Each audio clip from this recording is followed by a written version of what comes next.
JJK's curse techniques have insane ranges of power, from creating bullets to literal invincibility. So today, I'll be going over all 7 levels of curse techniques, starting with Level 1, Limited Application Techniques. These techniques can be strong in skilled hands, but they've got built-in limits, and they're only really good for specific scenarios, like construction, which on paper should be ridiculously broken. After all, it's the ability to conjure any object out of thin air by using cursed energy. And while a certain character does take that theoretical power to its absolute peak, that comes way later in the manga. For most of JJK, the only example of construction is Mai Zenin's version, which is insanely nerfed. In Mai's case, her abnormally low amount of cursed energy is such a handicap that all she can construct is a single cursed energy bullet directly loaded into her revolver. And even that leaves her with a nosebleed and exhaustion. At that point, you might as well just retire. Jumping to a more usable, though still underwhelming, curse technique, you've got tool manipulation. And this sounds a lot more interesting than it actually is, because the only tool Momo manipulates is a broomstick, which she uses to fly above battlefields and play a reconnaissance role for her allies. On occasion, she does use other aspects of the curse technique, like firing off wind gusts loaded with cursed energy. But her most used skill is just broom flight. On the topic of manipulation techniques, though, a much better one is puppet manipulation. In Kokichi's case, his curse technique allows him to remotely control and pilot a number of cursed corpse puppets. On top of sharing vision with the puppets, Kokichi can remotely send his own cursed energy to each of these puppets, which they can then discharge in different curse techniques of their own. Essentially, this CT is Jujutsu Kaisen's version of the 6 paths of pain from Naruto. What makes the technique even deadlier, though, is Kokichi's sheer range. Born with a heavenly restriction that made him a constantly suffering cripple, he has ungodly levels of cursed energy in exchange, which allows his puppetry range to spread across all of Japan. Following that is Blazing Courage. Despite being wielded by the complete scumbag that is Maki and Mai's dad, this curse technique is one of the coolest ones in the whole show. Not because it's super OP or technical or anything. Nah, it's a literal lightsaber. In using this technique, Ogi ignites supercharged flames and channels them through his weapon to create a fire sword. It's simple, it's effective, and it can catch any target off guard if they're not expecting it, like when he first shows the technique to sneak attack Maki. And while we're talking about the Zenins, there's also Immobilization Gaze, which is just as simplistic as the other Zenin's curse techniques. Immobilization Gaze allow Ranta to freeze anyone in place as long as he keeps his eyes trained on them without breaking his concentration or line of sight. The only issue with that is that the technique's limited to Ranta's own overall power, so when a vastly superior opponent like Maki gets hit by Immobilization Gaze, the force of her fighting back against it hits Ranta with massive backlash. Going from one twink to the next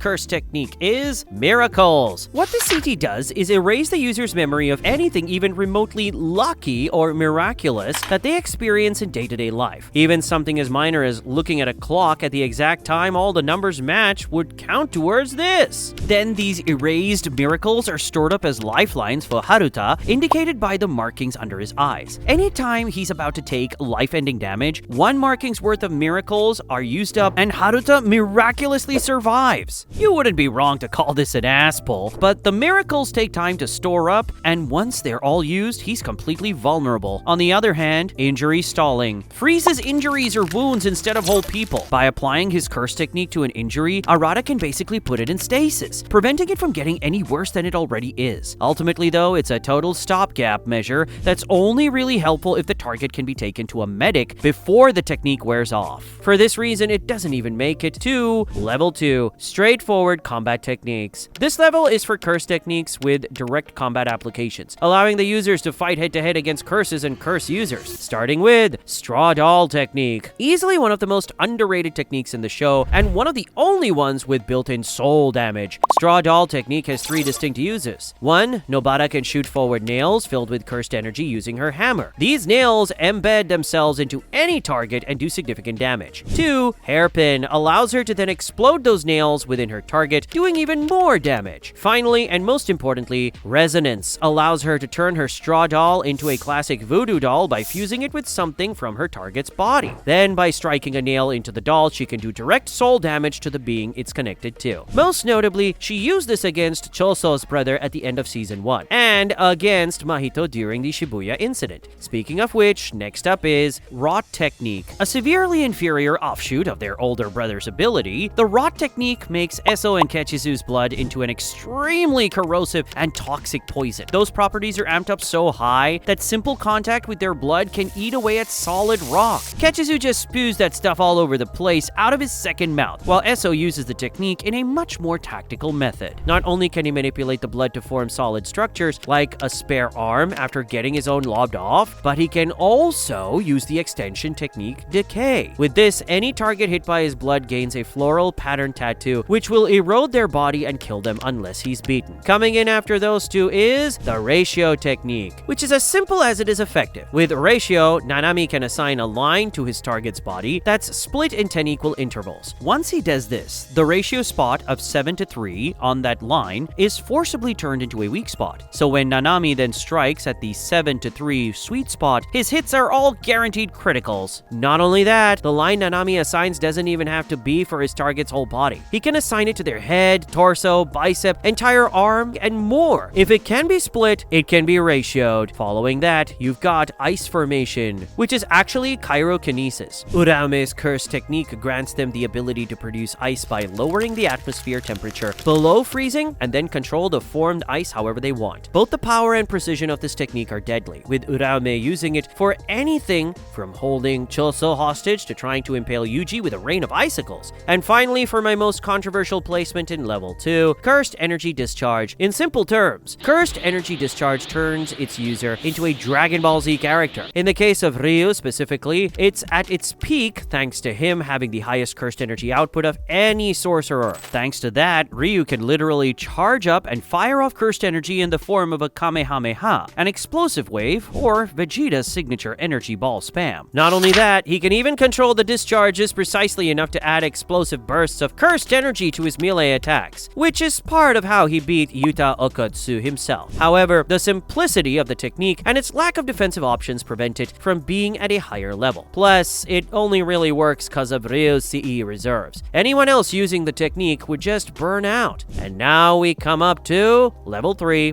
Battlefield Control Techniques. These are curse techniques that allow for manipulation of the battlefield itself, confusing the opponent and constantly setting up ideal openings for the user, starting with Boogie Woogie. With a simple clap of the hands, Todo can swap the positions of any two masses on a battlefield. At first, that may seem gimmicky, but Todo uses it to its absolute maximum potential, constantly clapping to swap positions with both his enemies and allies. He can ensure that his opponent never knows what's coming next. They'll be preparing to block a punch to the face, only for Todo to swap with Yuji, who roundhouse kicks them in the ribs instead. And even more busted is the speed manipulation Todo can play around with, like he did against Mahito in Shibuya, by tossing a simple rock with all his strength to make it go at subsonic speeds, and then swapping it for himself using Boogie Woogie. Todo can turn himself into a cursed energy-fueled ballistic missile, which is a much more direct technique than sky manipulation, which allows Uro to grab the sky or grab air around herself as if it's a solid sheet and manipulate its movement. Through this, she can basically control space itself, which lets her distort any enemy attacks that come her way. By focusing this into offense, she uses Thin Ice Breaker, which shatters the surface layer of the solidified sky like ice, sending the shards raining down on her targets. Next up, Inverse. Though simple in concept, it makes Jiro basically invincible as long as his opponents don't realize how it works, which is a shame because he yaps a lot, giving away his main advantage. Basically, Inverse flips the strength of all attacks within its range. So the stronger an attack should be, the weaker it will be. Though, as the name suggests, the opposite is also true, turning the weakest attacks into bone-breaking blows. Another enhancement type curse technique is Solo Forbidden Area. With this, Utahime can amplify the cursed energy of any sorcery within the technique's range, including herself. Now, yes, it's not the most busted, but the technique's feats speak for themselves. Not only does it allow Utahime herself to take to the battlefield despite being a supporter, it's played a crucial role in the final Sukuna versus Gojo battle, because it was this technique maximized with the use of incantation and rituals that boosted Gojo enough to use Hollow Purple at 200% output. With that, we're now hitting the upper half of curse technique levels with level 4, multi-application techniques.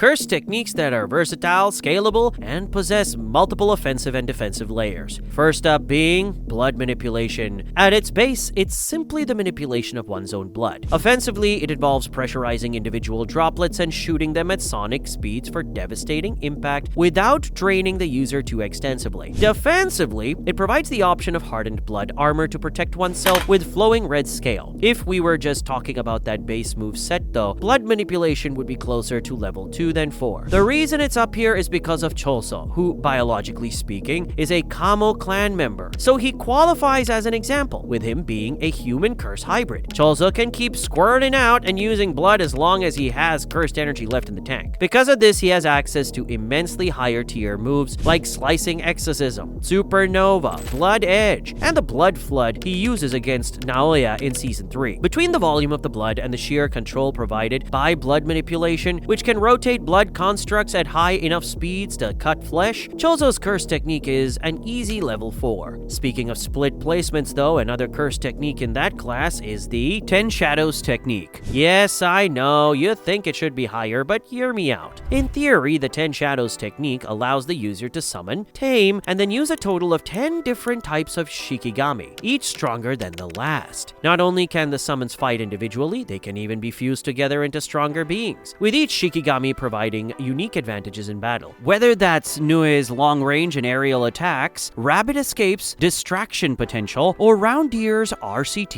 usage. But the absolute pinnacle Shikigami that come from this technique, Agito and Mahoraga, aren't even tamed by the 10 Shadows user. The only wielder of the CT to ever tame and gain access to Mahoraga is Sukuna, and while Choso's feats count for blood manipulation's placement, Sukuna's very much don't. The only reason he gets access to those two peak Shikigami is that he has other techniques he could use to defeat them. Let that sink in. 10 Shadows is by design a flawed, cursed technique, because its ultimate level can't be achieved without adding other techniques into the mix. And that brings us to the final set of techniques on level 4, the disaster techniques. Simple but effective describes these perfectly. They're the cursed techniques of the disaster curses, perfectly embodying the natural phenomena that their users represent. Hanami has disaster plants, allowing her to conjure and manipulate cursed plants and wood-based attacks freely. On top of that, she can absorb the plant's life force and convert it to cursed energy. Jogo's disaster flames are the embodiment of volcanic lava, gifting him high-level pyrokinesis that impressed even Sukuna. And Dagon's disaster tides lets him summon and manipulate unbelievable volumes of water at will out of nowhere. He can even reabsorb all this water to trap his targets, and according to Maki, his final form's water output is even higher than Max Elephant, one of the Shikigami from the 10 Shadows CT. With that out of the way, we hit level 5, reality physics distorting techniques. Curse techniques that warp the rules of reality and physics themselves to grant their users incredible boosts. And first up is creation. Yes, the exact same curse technique that's all the way at the bottom of level 1 when wielded by Mai. In the hands of Yorozu though, the majority of its downsides are stripped away. Unlike Maki, Yorozu's creation can be spammed and abused and is virtually limitless as long as Yorozu has an understanding of what she wants to create. The real reason creation's in this level though is Yorozu's ultimate move, True Sphere. Pushing creation to its absolute peak, Yorozu creates an anomaly in reality, a perfect sphere with an infinite amount of contact points at equal distances from each other. In reality, this thing's mathematically impossible, because its surface works very similarly to Satoru Gojo's infinity in that there is no contact point. Because of this, anything the perfect sphere comes in contact with is immediately crushed out of existence. The only other technique to so blatantly abuse the laws of physics is projection sorcery, which operates based on the user's perception, similarly to Nanami's ratio technique. In this case though, the perception is of time and movement rather than length measurements. Within the user's field of view, every time interval of 1 second is split into 24 distinct frames. The user decides what movements they'll make in each of those 24 frames, and once that second occurs, it gives the illusion of the user moving at inhuman speeds. On top of that, anyone who is in contact with the user's palm is forced to follow the 24 actions rule as well, and if they fail to do so, they're frozen into a physical frame for 1 second. Naobito used this against Dagon with incredible efficiency, and Naoya displayed its speed stacking capabilities in Season 3 against both Choso and Maki. Now for the penultimate level of jujutsu sorcery, we have level 6, soul manipulation techniques. Curse techniques that directly interact with souls, bypassing defenses weaknesses altogether. The obvious top spot on this level goes to idle transfiguration. Idle transfiguration as a technique is truly limited only by the user's imagination. By making contact with a living being, he can freely change the shape of their soul in whatever way he desires. By doing this, he changes the physical body of that soul in turn. And Mahito uses this in every way imaginable. He'll turn humans into curses, transform them into melee weapons, fuse them into even stronger curses, and blow them to smithereens at will. On top of that, he can shapeshift his own body in any way he wants, whether that's turning his arms into bladed tentacles, splitting himself into multiple bodies, giving himself layers of armor, or even going through a literal Pokemon-style evolution. And that's not even mentioning any uses Mahito hadn't discovered yet. If he'd been left unchecked and allowed to gain more experience, Mahito could easily have become the strongest curse in history with idle transfiguration. The only reason he even died was because of cursed spirit manipulation. The core of this curse technique is simple. The user exercises a curse, literally eats it, and then has full control over it as a loyal enslaved minion. This technique holds so much potential that Geto was put up on the same pedestal as Gojo himself while they were at Jujutsu High. The usage of cursed spirit as minions is OP enough as it is, but on top of that, Uzumaki allows for a curse technique to be stolen by CSM's user if they're grade 1 or higher. With this, Kenjaku in Geto's body was able to take Mahito's idle transfiguration for himself. Now finally, we hit the indisputable strongest curse techniques in all of Jujutsu Kaisen,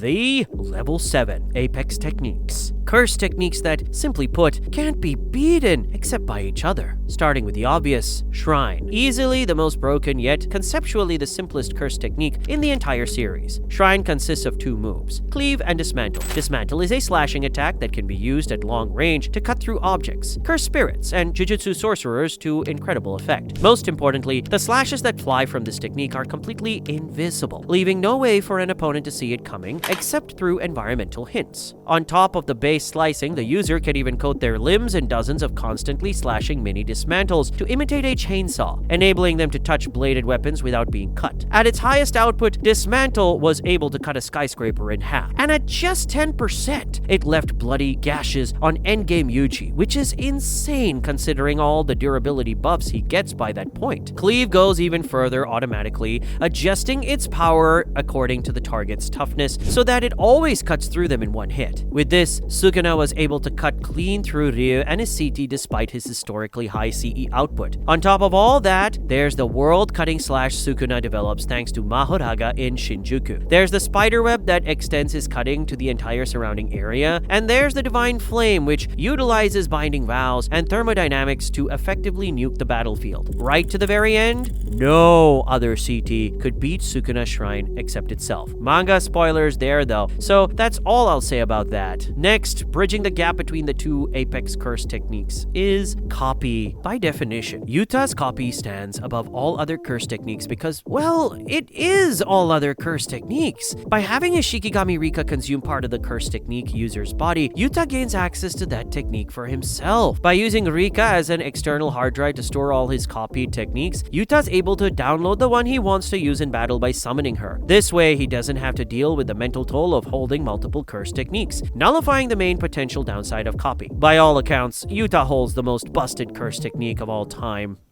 With the sole exception of Satoru Gojo, of course. Limitless plus 6 eyes, full mastery. The Limitless and 6 eyes combo wielded by Gojo brings the concept of infinity itself into reality. Gojo is the first sorcerer in 4 centuries to possess both the Limitless and 6 eyes together. Through the near omniscient understanding of cursed energy that the eyes grant, Gojo can draw out the true power of Limitless, that is blue, red, purple, on top of infinity. Infinity, his most iconic and recognizable move, is ironically the most basic of the bunch, as it's the neutral state of Limitless. It simply places an infinitely dividing space between the user and everything else, making them untouchable. Blue acts as a black hole, converging space itself into a single point within it. Red acts as the opposite, possessing the power of absolute repulsion. Combined together, the infinitely expanding and contracting masses create the imaginary mass of purple, erasing existence itself for anything that comes into contact with it. If you enjoyed this video, check out this other one where I break down the 7 levels of curse tools.